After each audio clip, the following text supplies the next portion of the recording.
nos invités. Nous vous souhaitons donc la bienvenue à cette conférence de presse que préside cet après-midi Monsieur le Premier ministre du Sénégal, Monsieur Amadou Ba, en compagnie donc des membres du gouvernement. Nous allons vous demander après de vous inscrire. On va ouvrir une liste, mais avant cela, Monsieur le Premier ministre va vous adresser des propos liminaires et nous essayerons de rester dans le timing qui nous est imparti. Si nous pouvons tenir cette conférence de presse en 1 heure, ce serait excellent. Donc nous inviterons nos amis de la presse à s'inscrire massivement, oui, mais à poser au maximum une question, on va dire, pour permettre une répartition équitable du temps de parole. Donc en vous remerciant encore une fois d'être venus nombreux, nous allons passer la parole à son Excellence, Monsieur le Premier ministre. Je vous remercie. Je voudrais tout d'abord vous saluer et vous remercier pour votre présence massive. Cela montre un peu l'intérêt que vous portez à l'activité gouvernementale. Messieurs les ministres, Mesdames, Messieurs les journalistes, notre pays a vécu des moments tragiques à travers des manifestations violentes qui ont entraîné des pertes en vies humaines, des blessés et une destruction sans précédent de biens publics et privés.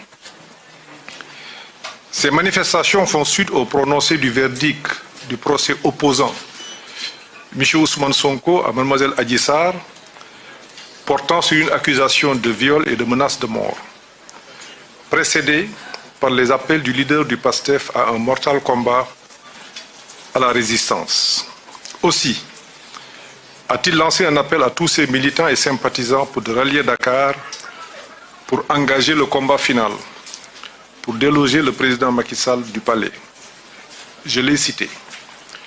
Je présente, au nom de son Excellence M. Macky Sall, président de la République, du gouvernement et de l'ensemble du peuple sénégalais, nos condoléances aux familles qui ont perdu des proches.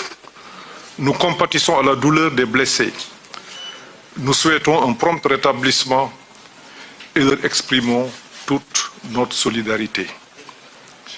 Des enquêtes sont ouvertes pour déterminer les causes des décès et situer les responsabilités.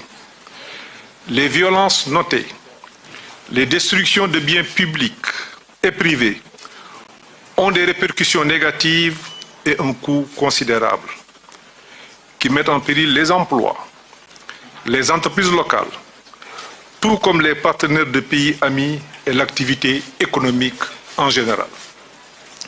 Une évaluation est en cours pour estimer l'ampleur des pertes matérielles afin de déterminer les mesures à prendre au profit des entreprises et les mécanismes de soutien appropriés pour l'ensemble des victimes de ces événements.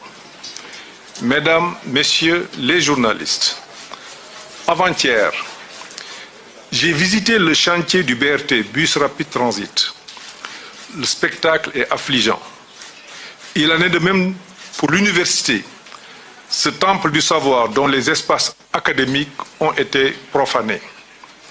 Le préjudice économique, financier, émotionnel et réputationnel subi par la nation est inestimable. Nous condamnons sans réserve toute forme de violence, de vandalisme et de destruction. Ces actes ne peuvent en aucun cas être justifiés. Ils ne font qu'aggraver les tensions et peuvent engendrer des divisions au sein de notre société.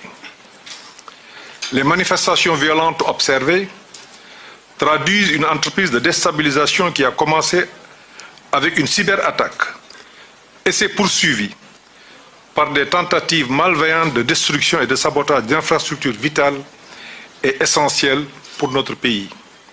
Dépôts de carburant, usines d'eau, centrales électriques, etc. Il existe plusieurs éléments factuels qui suggèrent des indices graves et concordants de l'existence d'une stratégie de manipulation visant à commettre des infractions contre l'autorité de l'État et l'intégrité du territoire national. En effet, de façon graduellement préméditée et pour brouiller les repères informationnels, sont supprimés ou discrédités dans certains médias et dans les réseaux sociaux les informations pouvant créer un système de référence authentique et permettre la comparaison et l'expression du sens critique. Ainsi, si nous n'y prenons garde, les remparts de la démocratie et de la liberté vont s'effondrer les uns après les autres, sous l'effet d'une stratégie pernicieuse de manipulation, élaborée et mise en œuvre par les partisans de théories insurrectionnelles. Face à cela, le gouvernement est déterminé à faire la lumière sur les événements récents et à traduire en justice tous ceux qui ont commis des actes répréhensibles. Nous nous engageons résolument à ce que toutes les personnes impliquées dans ces violences répondent de leurs actions. C'est dans ce cadre que des arrestations ont été effectuées et que toutes les diligences sont en cours pour que la justice soit dite dans les meilleurs délais. Mesdames, Messieurs les journalistes, je tiens à souligner que les mineurs et les élèves arrêtés ont été d'ores et déjà libérés et remis à leurs parents. D'autres personnes, sur qui pèsent des présomptions et des soupçons élevés, sont maintenues en détention pour les besoins de l'enquête. Le Sénégal est un pays fondé sur les principes de la démocratie, de l'état de droit et du respect des droits de l'homme. Ces valeurs sont au cœur de notre système judiciaire et de notre société.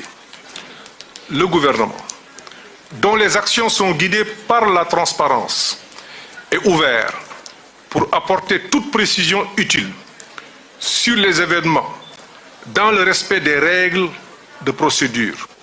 C'est pourquoi j'invite les acteurs de la société civile et les associations de droits de l'homme ainsi que la presse à se rapprocher de nos services compétents pour être en mesure d'apporter un traitement juste et équilibré de l'information basée sur des faits avérés.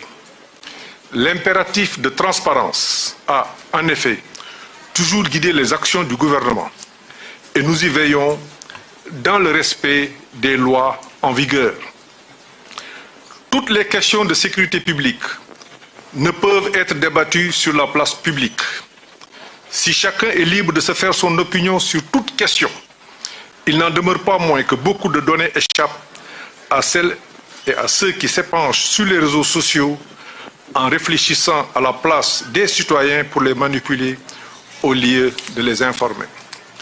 Le gouvernement a la pleine mesure des enjeux et des stratégies de déstabilisation du pays qui sont à l'œuvre. Et c'est sur cette base entend mener pleinement, assumer ses responsabilités.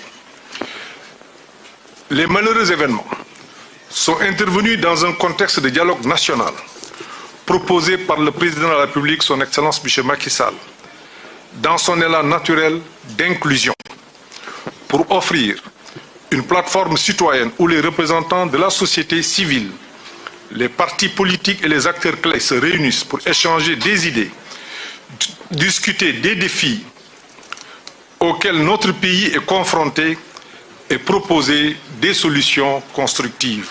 Aussi, voudrais-je rappeler que le gouvernement reste encore et toujours engagé pour la recherche de la paix et de la concorde nationale. Les ministres des Forces armées, de la Justice, de l'Intérieur et le ministre porte-parole du gouvernement sont ici présents pour apporter les éclairages nécessaires sur toutes les questions d'intérêt national. Je vous remercie de votre attention et nous sommes